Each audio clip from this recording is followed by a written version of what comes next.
একজন বিবাহিত ব্যক্তি যদি জিনা করে ফেলে, নাউযুবিল্লাহ, যে দেবর ভাবি শালী দুলাভাই তোমরা শুনো, যদি বিবাহিত কোনো ব্যক্তি জিনা করে ফেলে, সে যদি খাস তওবা করে আল্লাহ পাকের কাছে, আল্লাহ পাক যদি তার সমস্ত গুনাহ মাফ করে দেন, তারপরেও যদি তার এই মামলাটা ইসলামিক কোর্টে চলে আসে, তাহলে তাকে রজম করতেই হবে, বেঁচে থাকার অধিকার নাই।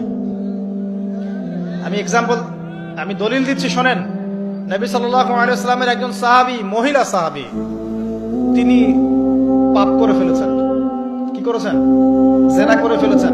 বিবাহিত ব্যক্তি ছিলেন। নবীর কাছে এসে বলছেন, ইয়া রাসূলুল্লাহ তাহহিরনি, আমাকে পবিত্র করুন, আমি অন্যায় করেছি।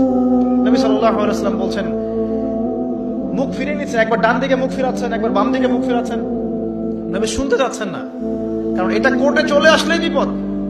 নবীজি বলছেন, বাসায় যাও, বাসায় যাও, তওবা করো, আল্লাহর কাছে তওবা করো, আল্লাহ মাফ করে দিবে। বাসায় চলে যাও, বাসায় চলে যাও, তওবা করো, আল্লাহ মাফ করে দিবে। সে মহিলা বলছে, না ইয়া রাসূলুল্লাহ, আমি অনেক বড় অন্যায় করেছি, আমাকে পবিত্র করুন। আপনি পবিত্র না করেন তাহলে পরকালে আল্লাহ আমাকে শাস্তি দিবেন, আমাকে পবিত্র করুন। এবার নবী সাল্লাল্লাহু আলাইহি ওয়াসাল্লাম বললেন, বাসায় যাও।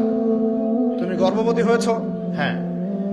বাচ্চা খালাস করো, তারপরে এসো, তোমার বিচার করে দেওয়া হবে ইনশাআল্লাহ।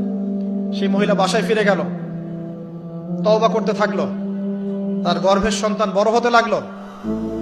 এক পর্যায়ে সন্তান জন্ম হলো। সন্তান জন্ম হওয়ার পর সে এসে বলছে, ইয়া রাসূলুল্লাহ, এই যে কোলের বাচ্চা, এই যে 3 দিন আগে 4 দিন আগে হয়েছে,